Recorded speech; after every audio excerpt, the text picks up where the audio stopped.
Starting सबसे first में आपको कब पता चला था कि मनोज अब मनोज दे बन चुका है? मैं तो बहुत अच्छी थी, मैट्रिक में बहुत अच्छा खासा नंबर भी लाई थी, लेकिन क्या हुआ मुझे तो मौका ही नहीं मिला। 10th के बाद मेरी शादी कराई गई। अच्छा, आप पर एक एलिगेशन लगता है कि मनोज भैया का शादी दिलवाने में आपका बहुत बड़ा हाथ है, आप बहुत ज़्यादा सपोर्ट किए थे उनको कि कर लो शादी या फिर ऐसा कुछ, तो इस पर आपका क्या रिएक्शन है, आप क्या बोलना चाहोगे? कम एज में ही भाग के शादी कर ले रहा है, पढ़ाई लिखाई कुछ है नहीं, शादी कर लिया। कि जैसे कि इंटरकास्ट मैरिज किया और हम लोग के जो समाज है यहाँ पे ये चलता है कि भाई इंटरकास्ट आप मैरिज नहीं कर सकते हो, आप अपनी जाति से ही शादी कर सकते हो, अदर कास्ट अगर किए तो गलत हो सकता है आपके साथ, ठीक है। तो ऐसी दशा में आपको क्या लगता है कि मनोज भैया जो किए वो सही किए या फिर गलत किए? आपके हिसाब से आपका राय क्या है?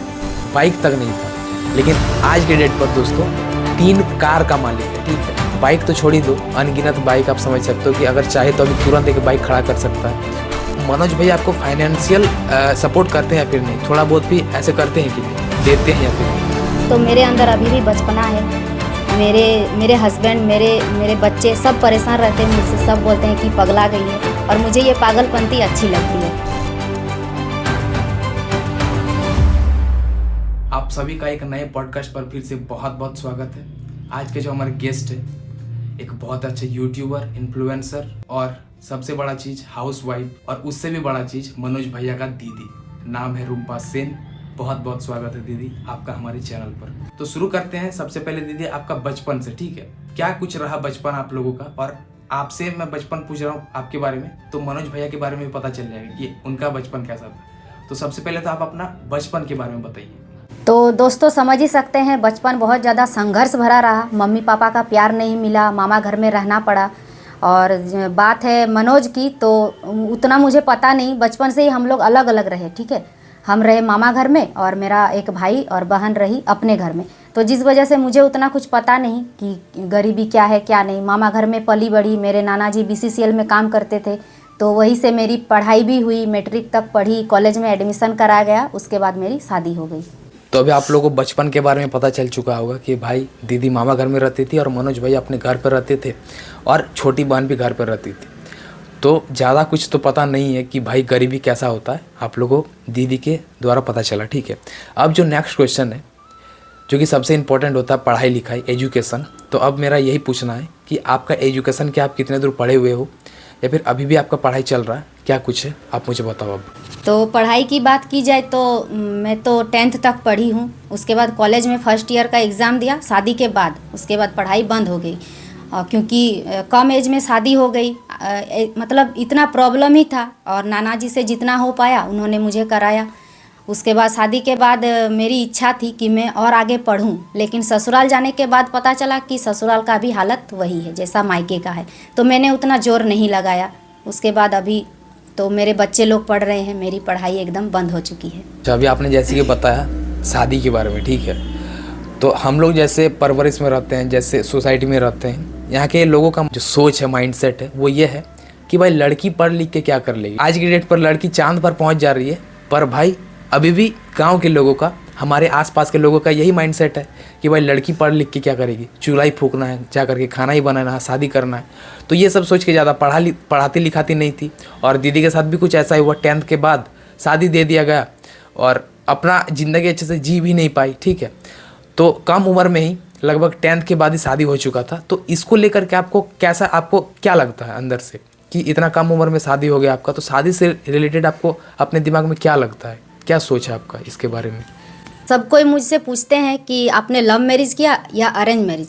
तो मैंने लव मैरिज नहीं किया, मेरी अरेंज मैरिज हुई, सब घर वालों की मर्ज़ी से हुआ। लेकिन हाँ, मुझसे पूछा गया था कि लड़का अच्छा है कि नहीं,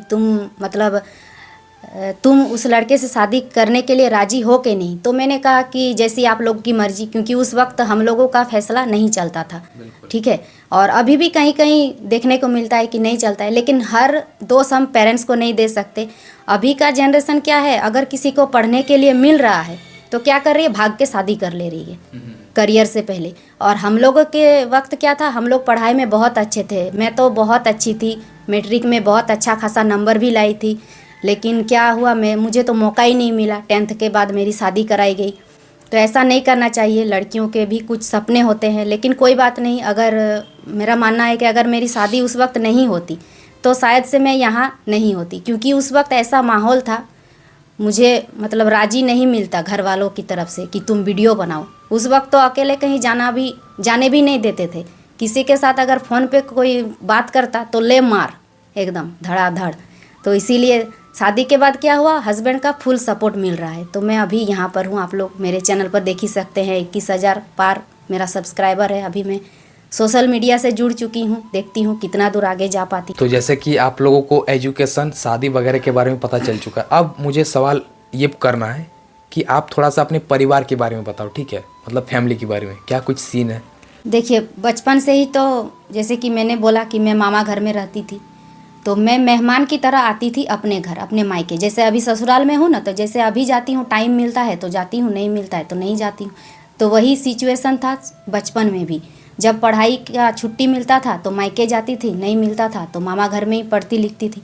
तो जिस वजह से गरीबी क्या होती है वो मुझे नहीं पता था, क्योंकि नाना का BCCL था, तो मुझे तो पूरा एकदम पैसा वगैरह मिलता था। नाना जी बहुत प्यार करते थे, नानी भी करती थी। तो अभी नानी है, नाना नहीं है। तो जिस वजह से मुझे मेरे मायके के बारे में उतना कुछ पता ही नहीं था कि मेरी मम्मी कितना संघर्ष कर रही है, मेरा भाई बहन मतलब कितना संघर्ष करके पढ़ रहा है, ये सब पता ही नहीं था। वो तो शादी के बाद पता चला। अब थोड़ा सा इंटरेस्टिंग सवाल की ओर चलते हैं, ठीक है? मनोज भैया से रिलेटेड कुछ सवाल मैं कर लेता हूँ दीदी से। आप लोगों का भी सवाल शायद ये होगा एंड जानने को आप लोगों को मिलेगा।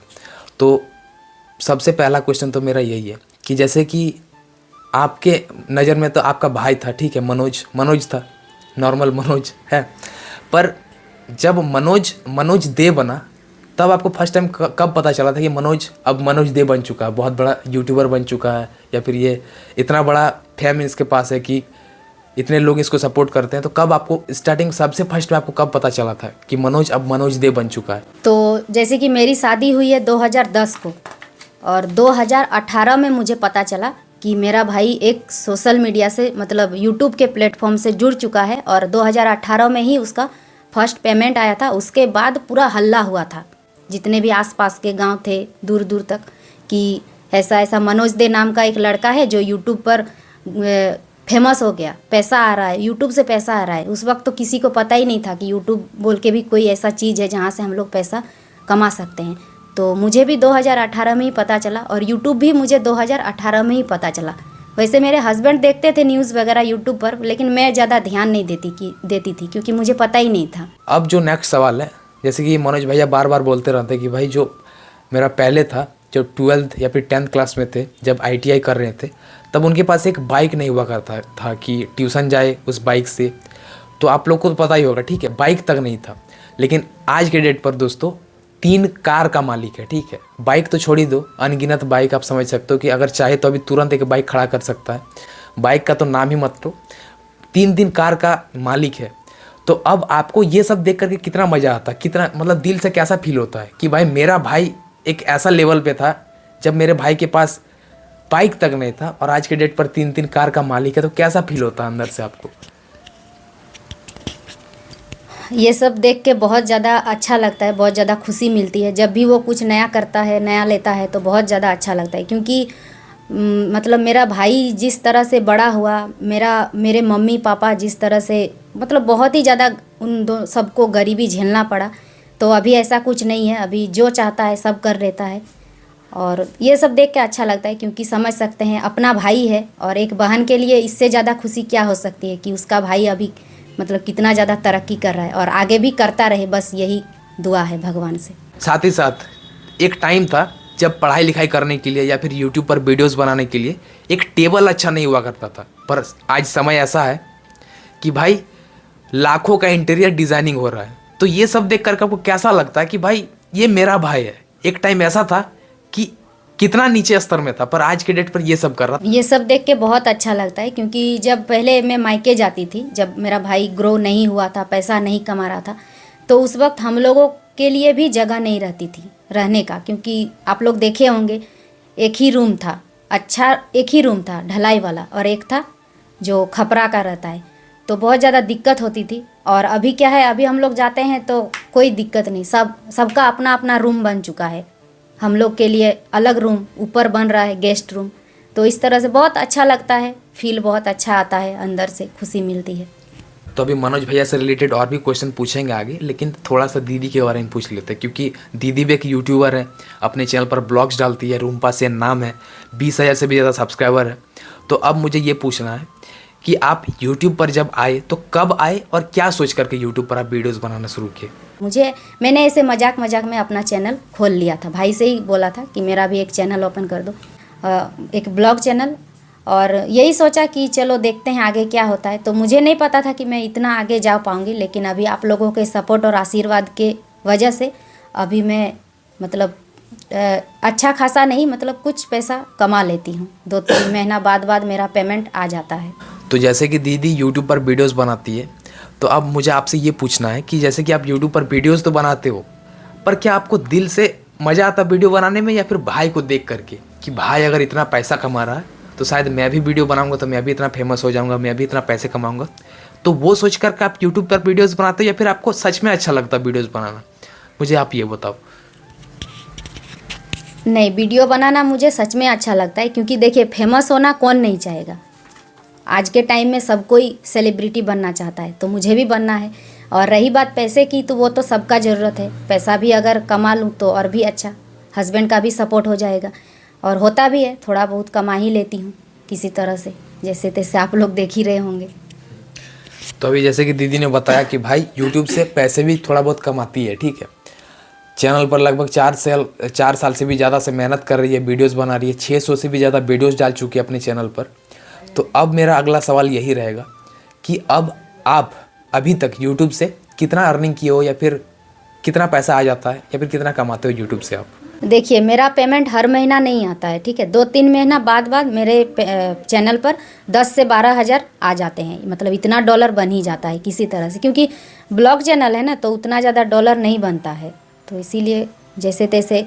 और एक लेडीज़ के लिए 10 से 12 हज़ार पैसा ही बहुत ज़्यादा होता है, उसे अगर 1,000 मिल जाए तो वही उसको बहुत ज़्यादा लगता है, तो मेरे लिए तो ये बहुत ज़्यादा अमाउंट है। अच्छा, जैसे कि अभी 2024 ख़त्म होने वाला है, अभी 5-7 दिन में 2024 ख़त्म हो जाएगा और 2025 आ जाएगा, ठीक है। तो बहुत सारे लोगों का सपना होता है कि भाई मैं इस साल को इतना अचीवमेंट करूंगा, मुझे इतना सब्सक्राइबर चाहिए, मैं इतना पैसे कमाऊंगा, तो ये सब सोचते हैं। तो आप मुझे ये बताओ कि 2025 में आप अपने आप को कहाँ पे देखते हो कि मेरा कितना सब्सक्राइबर होगा, मैं कितना पैसे कमाऊँगा, ये सब आपको क्या लगता है कि आप 2025 में आप कितना दूर पहुँच पाओगे?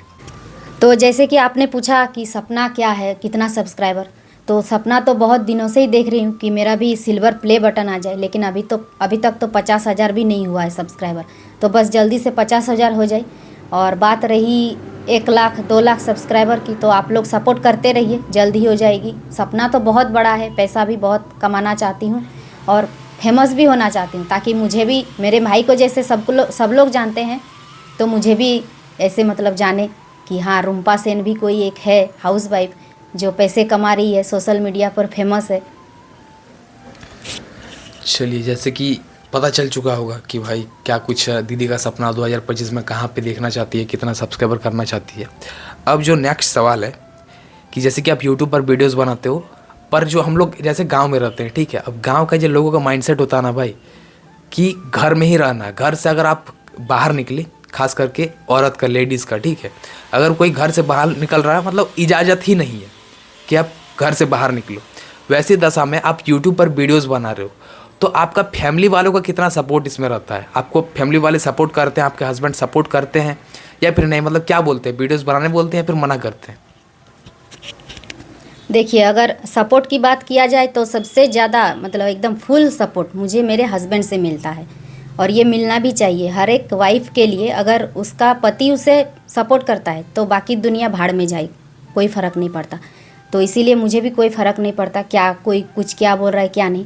और रिलेटिव्स की बात की जाए तो मायके वाले से फुल सपोर्ट है, कोई कभी कुछ मना नहीं करता, सब चाहते हैं कि हाँ तुम भी फेमस हो जाओ, तुम भी पैसा कमाओ। क्योंकि देखिए, पैसा एक ऐसा चीज़ है जो सबको ज़रूरी है, लेकिन हाँ कोई था जो मुझे मना कर रहा था, मेरे हस्बैंड को भी भड़का रहा था कि नहीं ये सब ठीक नहीं है, हम लोगों की बदनामी हो रही है। तो हस्बैंड 1-2 बार बोला कि मत बनाओ ये सब, तो मैंने कहा नहीं, पैसा हमको भी चाहिए, सबको चाहिए, जैसे वो लोग कमा रहा है तो मुझे भी तो ज़रूरत है। 3 बच्चे हैं मेरे, कौन पढ़ाएगा, कौन अच्छे घर में शादी कराएगा। जैसे मेरे साथ हुआ वो तो मैं होने नहीं दूंगी अपने बच्चों के साथ, क्योंकि मुझे मेरे बच्चों का करियर अच्छे से बनाना है, उनके सपनों को पूरा करना है, तो उसके लिए तो पैसा चाहिए। तो हस्बैंड कमाते हैं तो मुझे भी कमाना चाहिए, क्योंकि आज के जनरेशन में हस्बैंड वाइफ दोनों को कमाना होगा, तभी आप कुछ कर पाएंगे। तो इस वजह से लोगों का क्या है, लोग तो कुछ भी कहेंगे, लेकिन लोगों के बात को उतना ध्यान नहीं देना है, बस अपने काम पर ध्यान दीजिए। और हस्बैंड साथ में है तो फिर बस मुझे और कोई मतलब किसी की साथ की ज़रूरत ही नहीं है। अच्छा, जैसे कि आप यूट्यूब पर वीडियोस बनाते हो, तो अभी मैंने आपसे पूछा कि आपके ससुराल वाले, आपके मायके वाले सपोर्ट करते हैं या फिर नहीं, या फिर मना करते हैं, जो भी है आपने बताया। अब मुझे ये पूछना है कि यूट्यूब, जैसे कि आपका भाई तो बहुत बड़ा यूट्यूबर है, आपका भाई का बहुत नाम है, फेम है ना, तो अब आप मुझे ये बताओ कि आपको ग्रो होने में मनोज भैया हेल्प करते हैं या फिर नहीं, सोशल मीडिया पर ग्रो करने के लिए? देखिए, सबसे पहली बात, जैसे कि मैं 2020 में अपना यूट्यूब चैनल ओपन की थी, तो उस वक्त जो क्या था, मेरे पास एक अच्छा फ़ोन भी नहीं था। मेरे हस्बैंड का ही एक ही फ़ोन था, घर में एक ही फ़ोन था एंड्रॉयड का, और उसमें भी मतलब कैमरा क्वालिटी उतना अच्छा नहीं था। तो मैंने उसी फ़ोन से अपना यूट्यूब का चैनल ओपन की। उसके बाद वीडियो बनाते गई, और जब मेरा हस्बैंड के लिए एक ऑटो ख़रीदे, मेरे हस्बैंड ख़रीदे, तो उसका मैंने एक वीडियो बनाकर अपलोड किया था। मुझे नहीं पता था कि वो वीडियो मेरा वायरल होगा। तो उस वीडियो में एक दिन में मेरा 20,000 व्यूज़ आ गया। तो भाई ने भी वो देखा। पहले तो वो मुझे उतना कुछ ध्यान नहीं देता था, तब वो वीडियो देखा, तब वो एक फ़ोन लेकर आया 17,000 का। अभी वो फ़ोन मेरे पास नहीं है, क्योंकि ख़राब हो गया है बहुत दिनों का, 3 साल हो गया था, 3 साल पहले की बात कर रही हूँ। तब उसी ने मुझे एक फ़ोन गिफ्ट किया, और अच्छे से मेरा चैनल वगैरह चेक किया, सारा कुछ ठीक है कि नहीं, क्योंकि उसे भी लगने लगा कि हाँ, मेरी दीदी मेहनत कर रही है तो उसका थोड़ा सपोर्ट करना चाहिए। तो उसी ने मुझे एक फ़ोन गिफ्ट किया, चैनल वगैरह सारा कुछ अच्छे से सेट कर दिया, चैनल मेरा मोनेटाइज भी हो गया, सारा कुछ उसी ने किया, गूगल एडसेंस वगैरह सारा कुछ। तो हाँ, अगर बात करूँ सपोर्ट की, तो वो पूरी तरह से सपोर्ट करता है। तो अभी हम लोगों ने ये पूछा कि मनोज भैया सोशल मीडिया पर ग्रो करने के लिए सपोर्ट करते हैं या फिर नहीं। अब सवाल यहाँ पे ये है कि जैसे कि आपका जो ससुराल वाले हैं, वो वही कुछ ज़्यादा मतलब फाइनेंशियली अगर देखा जाए तो वीक ही है, मिडिल क्लास फैमिली से बिलोंग करते हैं ना, तो मनोज भैया आपको फाइनेंशियल सपोर्ट करते हैं या फिर नहीं? थोड़ा बहुत भी ऐसे करते हैं कि नहीं, देते हैं या फिर नहीं? नहीं, बहुत ज़्यादा सपोर्ट करते हैं। ऐसा मान के चलिए, जैसे भाई मेरा एक खंबा है, ठीक है, अगर खंबा गिर गया तो मैं भी गिर जाऊंगी, इस तरह से बहुत ज़्यादा सपोर्ट करता है। और वो सपोर्ट कर रहा है, इस वजह से मैं अभी अपने बच्चों को अच्छे से पढ़ा पा रही हूँ। जैसे कि मेरे 3 बच्चे हैं, तो 2 बच्चे मेरे साथ रहते हैं, और एक मेरी बेटी जो है वो अपने बुआ घर में रहती है, उसकी बुआ लोग पढ़ाती है। जैसे मैं मामा घर में रहती थी तो वही हाल था, उसको भी रखना पड़ा, ठीक है। लेकिन हाँ, अच्छे से रहती है, तो कोई ज़्यादा ही नहीं है। और भाई तो पूरा फुल सपोर्ट करता ही है। भाई है तो हम लोग हैं, आज उसी की वजह से हम लोग टिके हुए हैं। अब थोड़ा सा हम लोग आउट ऑफ सिलेबस क्वेश्चन पूछते हैं, ठीक है? थोड़ा सा ऑकवर्ड हो जाए तो माफ़ करना, पर मुझे पूछना था ये। जैसे कि मनोज भैया आज से 1.5 साल पहले इंटरकास्ट मैरिज किए, आप सभी को पता ही होगा, ठीक है? तो अब मुझे आपसे ये पूछना है, चूँकि आप एक भाई है, आपका छोटा भाई है, आप उनका दीदी हो, तो आपसे ये पूछना बनता है कि जैसे कि इंटरकास्ट मैरिज किया, और हम लोग के जो समाज है यहाँ पे ये चलता है कि भाई इंटरकास्ट आप मैरिज नहीं कर सकते हो, आप अपनी जाति से ही शादी कर सकते हो, अदर कास्ट अगर किए तो गलत हो सकता है आपके साथ, ठीक है? तो ऐसी दशा में आपको क्या लगता है कि मनोज भैया जो किए वो सही किए या फिर गलत किए? आपके हिसाब से आपका राय क्या है? देखिए, सही गलत ये सब तो नहीं बता सकती कि सही है या गलत। अगर समाज के हिसाब से देखा जाए तो ये तो गलत ही है, क्योंकि अभी भी यही चल रहा है कि मतलब अपने कास्ट से ही शादी होना अच्छा रहता है, अपना मान सम्मान इज्जत भी बना रहता है। और अगर अदर कास्ट से कर लिए तो इज्जत चला जाता है, नाम चला जाता है। और रही बात भाई की, तो वो तो अपना करियर अच्छे से सेट कर लिए थे, और ज्योति भी वही लाइन पे थी, वो भी एक यूट्यूबर। तो उस हिसाब से अगर देखा जाए तो दोनों ने अच्छा ही किया, क्योंकि देखिए, अगर एक यूट्यूबर की शादी यूट्यूबर से होती है तो अच्छा है, डॉक्टर की शादी डॉक्टर से होती है तो अच्छा है। और पसंद अपनी अपनी, दोनों को मतलब दोनों के साथ रहना है, हम लोग तो रहेंगे नहीं। और अगर दोनों खुश है तो हम लोग भी खुश है। और अगर बात की जाए तो देखिए, भाई ने हम लोगों के लिए इतना कुछ किया, ठीक है। आज अगर वो पैसा कमा रहा है तो हम लोग खुश हैं, मम्मी पापा सब कोई खुश है। आप लोग को तो देखते ही हैं पहले की हालत अभी की हालत। तो जिस वजह से अगर भाई को एक खुशी चाहिए, उसने तो कभी कुछ मांगा नहीं उसके बदले हम लोगों से, तो अगर इसी बीच उसको एक खुशी चाहिए तो क्यों ना दूँ। तो इस वजह से ये सही है। और अगर बात की जाए, देखिए अभी क्या जनरेशन क्या है, कोई कोई करियर बना रहा है उसके बाद शादी कर रहा है, लेकिन कोई कोई क्या कर रहा है, मतलब कम एज में ही भाग के शादी कर ले रहा है। पढ़ाई लिखाई कुछ है नहीं, शादी कर लिया। तो भाई शादी लास्ट ऑप्शन है, शादी तो करना ही है, लेकिन अपने करियर पर फोकस करो। क्योंकि जैसे कि मेरी शादी हो गई है, तो मुझे पता है कि शादी क्या चीज़ है। अगर आप उस रिश्ते में एक बार बंध गए तो आप फिर नहीं निकल सकते, ठीक है। अगर आपके पास पैसा है ना है, फिर भी आपको रहना ही है ससुराल में। तो जिस वजह से पहले अपने करियर पर ध्यान दीजिए, उसके बाद शादी कीजिए। ऐसा नहीं कि भाग के शादी कर लिए बस हो गया। यहाँ पे एक बहुत ही अच्छा सीख मिल रहा है कि भाई शादी अगर आप इंटर कास्ट भी कर रहे हो तो देखा जाए तो गलत तो है, लेकिन कहीं ना कहीं सही भी है, ठीक है। क्योंकि रहना तो साथ ही आप लोगों को है ना, अपना जीवन साथी चुनने का हक तो होना चाहिए भाई। लेकिन यहाँ पे शर्त यहाँ पे यही है कि सक्सेस होने के बाद, अब मान लो कि यहाँ पे आप कहीं पर लेबर का काम कर रहे हो, आप भाग करके शादी कर लोगे भाई, बहुत दिक्कत में फंस जाओगे, है ना। उम्र नहीं है और शादी कर लोगे, बहुत दिक्कत में फंस जाओगे। तो ऐसा नहीं करना है। लव मैरिज भी करना है तो सक्सेस होने के बाद आपका कैरियर, अब पता चल रहा है कि भाई अगर मैं शादी कर भी लूँ तो कोई दिक्कत नहीं है, ठीक है।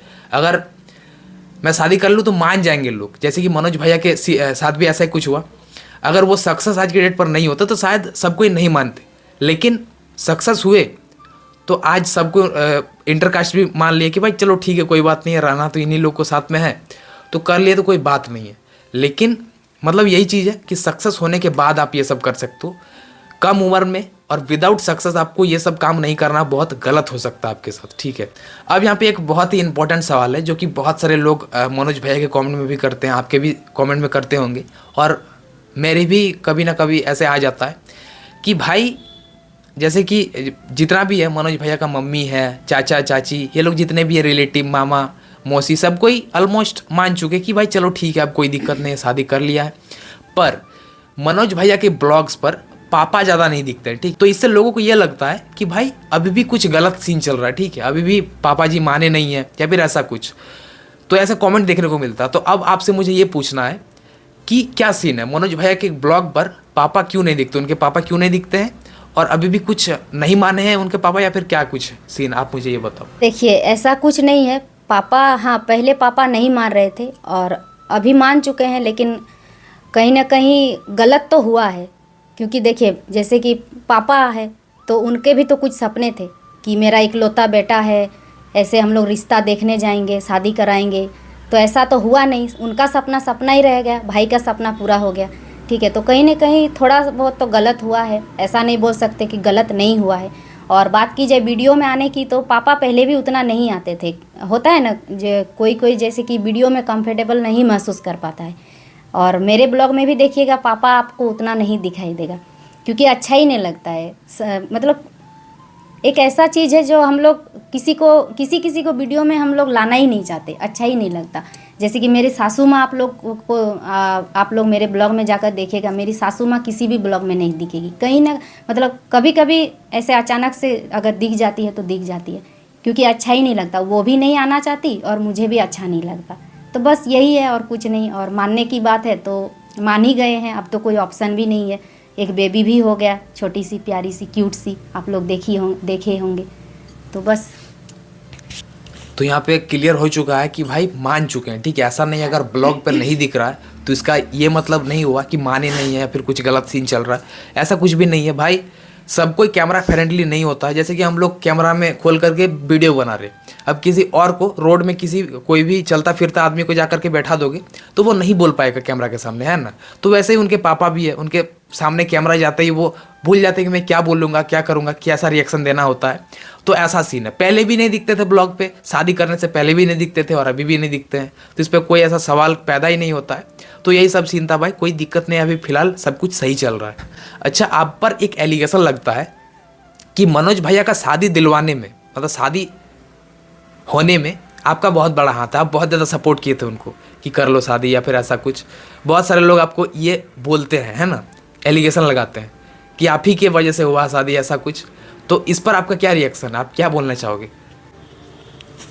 देखिए, सपोर्ट की बात की जाए तो हाँ, मैंने सपोर्ट किया है, लेकिन अगर मैं सपोर्ट नहीं भी करती, अगर मैं बोलती कि नहीं मत करो शादी, तो क्या वो मानता? नहीं मानता, क्योंकि वो एक दूसरे से प्यार करते थे। तो ऐसा कुछ नहीं है। और सपोर्ट की बात की जाए तो मेरा भाई मेरे लिए इतना कुछ कर रहा है, करता था, कर रहा है, फैमिली के लिए इतना कुछ किया, तो जब बात मेरे भाई पर आई तो कुछ तो करना ही पड़ेगा ना, सपोर्ट तो करना ही पड़ेगा, क्योंकि आज जो कुछ भी है भाई की वजह से ही है। सारा फैमिली खुश है, रिलेटिव्स खुश है, तो उसके लिए भी तो कुछ करना बनता है। तो इसीलिए, और इसके लिए मुझे बहुत कुछ मतलब थोड़ा बहुत घर से सुनना भी पड़ा था, तो कोई बात नहीं, सुन लिए, क्योंकि चलो भाई की आखिर खुशी मिली, उसको शादी हुआ, अब अच्छे से रह रहे हैं दोनों, अच्छा लगता है, क्योंकि अब मेरा परिवार है, भाई का भी परिवार हो गया। और एक बहन के लिए ये मतलब इससे बड़ी खुशी क्या हो सकती है कि उसका भाई खुश है, तो देख के अच्छा लगता है। अच्छा, जैसे कि आपने अभी बताया कि मैं अपना भाई को सपोर्ट किया क्योंकि वो मुझे बहुत ज़्यादा सपोर्ट किया था, या फिर ऐसा कुछ, ठीक है।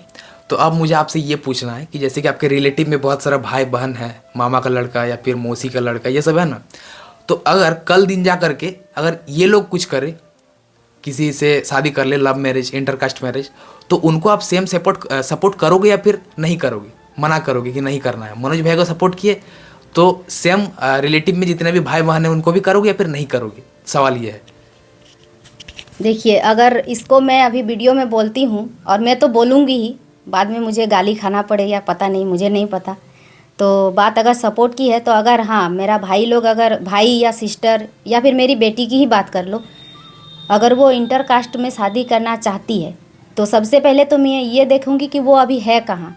क्योंकि देखिए, अगर कम एज है और बोलेगी कि मैं उस लड़के से शादी करना चाहती हूँ, मैं भाग के शादी कर लूँगी, अगर आप लोग शादी नहीं कराएंगे, तो मैं तो बिल्कुल नहीं करूँगी। क्योंकि देखिए, सबसे पहला है करियर, पहले अपने अपने सपनों को पूरा करो, अच्छे से पढ़ो लिखो, जो अपना सपना है पूरा करो। शादी तो लास्ट ऑप्शन है, शादी तो हर किसी को करना ही है, ठीक है, शादी तो लास्ट ऑप्शन है। अगर आप नहीं भी करेंगे तो भी आपको घर वाले शादी कराएंगे, और अगर आप लव मैरिज करेंगे तो भी चलो ठीक ही है। लेकिन हाँ, अगर अच्छा रहा, मैं तो अपनी बेटी से बोलती भी हूँ कि मैं तुम्हारा साथ दूंगी, बस तुम अपना सही लाइन पर चलो, अच्छे से पढ़ो लिखो, करियर बनाओ। उसके बाद अगर तुमको कोई पसंद आ जाए तो सबसे पहले मुझे बोलना, किसी को मत बोलना, ठीक है, मैं तुम्हें फुल सपोर्ट करूँगी।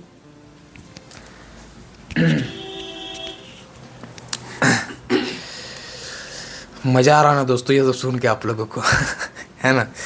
चलिए, मज़ा लेते रहिए। अब थोड़ा सा हम लोग रैपिड फायर में चलते हैं, जिसका आंसर आपको एक वर्ड पे या फिर एक सेंटेंस में देना है, ठीक है? तो सबसे पहला रैपिड फायर का क्वेश्चन ये है कि आपका फेवरेट फूड क्या है? फेवरेट फूड मेरा है चावल दाल, बस। 2 इंसान है, ठीक है। अब 2 इंसान में से एक इंसान आपको ये बोल रहा है कि मैं आपको तुरंत अभी 1 करोड़ रुपया दे रहा हूँ, ठीक है, 1 करोड़ अभी तुरंत दूंगा। लेकिन दूसरा इंसान जो है वो ये बोल रहा है कि मैं आपको पर डे 1 रुपया दूंगा, लेकिन वो 1 रुपया डेली बेसिस पर 2 गुना हो जाएगा, ठीक है। जैसे कि अगर आज 2 रुपया मिला तो कल 4 रुपया, परसों 8 रुपया, ऐसे ऐसे बढ़ता रहेगा, ठीक है। तो अब आप मुझे ये बताओ कि आप कौन सा लेना पसंद करोगे, जो 1 करोड़ दे रहा वो या फिर 1 रुपया वाला? और ये जो 1 रुपया पैसा वो 30 दिन तक चलेगा, ठीक है। मतलब 30 दिन तक आपको 1-1 रुपया पैसा मिलेगा और वो 1 रुपया पैसा डबल होता जाएगा। अब आप मुझे बताओ कि आप कौन सा लोगे, 1 करोड़ लोगे या फिर 30 दिन तक 1-1 रुपया लोगे? देखिए, अभी तो मैं कैलकुलेट नहीं कर पा रही हूँ कि कितना होगा कितना नहीं। अगर मैं डेली का 1-1 रुपया लेती हूँ उससे डबल, तो मैं तो 1 करोड़ ही लेना चाहूँगी। अच्छा, 1 करोड़ लेना चाहिए दीदी, ठीक है।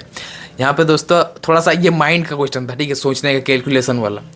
एक इंसान है जो 1 करोड़ रुपया दे रहा है, भाई 1 करोड़ रुपया आपको मिल गया, लेकिन एक इंसान जो आपको 1-1 रुपया पर डे के हिसाब से दे रहा है, लेकिन वो 2 गुना हो जाएगा 30 दिन तक, ठीक है। 30 दिन तक आपको 1-1 रुपया मिलेगा, लेकिन वो 2 गुना होता जाएगा।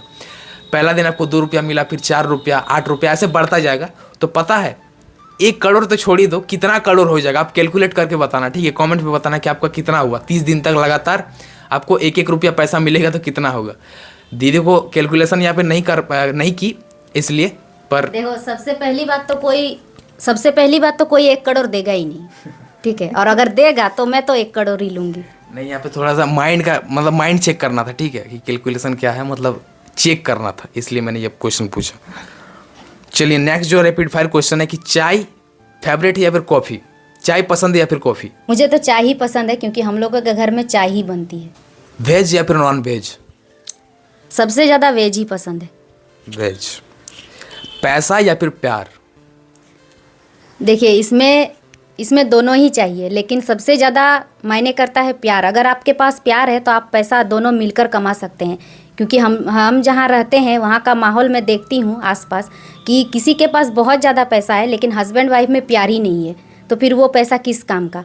तो सबसे पहली तो प्यार ही है, पैसा तो बाद में भी कमाया जा सकता है। कि किस्मत या फिर मेहनत, किस पर ज़्यादा? मेहनत पर ही ज़्यादा विश्वास करती हूँ, क्योंकि अगर किस्मत पर करूँ तो अब तक तो मैं मतलब बहुत ऊपर रहती, क्योंकि 2020 में मैंने यूट्यूब चैनल ओपन किया था। तो मेहनत पे ही भरोसा करूँगी, क्योंकि मेहनत करके इतना दूर आई हूँ। अच्छा, शूट करने से पहले मैंने इंस्टाग्राम पर एक स्टोरी डाला हुआ था, तो उस पर काफ़ी सारे क्वेश्चन आया था। तो उसमें से एक अच्छा ये क्वेश्चन था कि एक भाई ने मुझे बोला कि जब आप पॉडकास्ट शूट करोगे तो दीदी से आप ये पूछना कि आप इतना ज़्यादा खुश कैसे रहते हो, हर टाइम आप खुश रहते हो, एकदम बच्चे वाला हरकतें करते हो, तो आप कैसे करते हो ये, कि इतना ज़्यादा खुश कैसे रह लेते हो? देखिए, खुश रहने के लिए पैसा नहीं लगता, तो इसीलिए हर वक्त खुश रहिए। खुश रहने से माइंड फ्रेश रहता है। और मेरी बात की जाए तो मेरे अंदर अभी भी बचपना है। मेरे हस्बैंड, मेरे बच्चे सब परेशान रहते हैं मुझसे, सब बोलते हैं कि पगला गई है, और मुझे ये पागलपंती अच्छी लगती है, बहुत अच्छा लगता है, इसीलिए मैं बस ऐसे ही खुश रह लेती हूँ। दोस्तों, जीवन में खुश रहना बहुत ज़्यादा इम्पोर्टेंट है। आप किसी भी काम को कर रहे हो, अगर खुश हो आप, दिमाग आपका एकदम सही चल रहा है, दिमाग फ्रेश है, तो आप किसी काम को बहुत आसानी से कर सकते हो। लेकिन टेंशन है दिमाग पर कि कैसे करेंगे, आप क्या होगा, तो बहुत गलत हो सकता है। तो खुश रहना बहुत ज़्यादा ज़रूरी है। तो दोस्तों, कुछ इतना ही क्वेश्चन मैंने पूछा दीदी से। अगर कुछ छूट गया होगा तो आप लोग मुझे कमेंट पे बताना, मैं ट्राई करूँगा और नए पॉडकास्ट लाने की दीदी के साथ, आप लोगों के सवाल के साथ। अगर 15-20 ऐसे सवाल आ जाए कमेंट पे तो मैं और एक पॉडकास्ट बना दूंगा, ठीक है, कोई भी टेंशन नहीं है। बाकी आज की इस पॉडकास्ट पर दोस्तों इतना ही क्वेश्चन को मैंने लिया था, एंड उम्मीद करता हूँ कि ये पॉडकास्ट को सुन करके, देख करके आप लोग को बहुत ज़्यादा मज़ा आया होगा। ये वीडियो अगर आप लोगों को पसंद आया तो इस वीडियो को लाइक करना, अपने दोस्तों के साथ भी इस वीडियो को शेयर कर देना, और नीचे कमेंट करके बताना कि आप लोग ये पॉडकास्ट कैसा लगा। अगर चैनल पर नए हो तो प्लीज़ यार चैनल को भी सब्सक्राइब कर लेना। चलो दोस्तों, मिलते किसी नेक्स्ट पॉडकास्ट पे, नेक्स्ट वीडियो के साथ। तब तक के लिए जय हिंद एंड वंदे मातरम।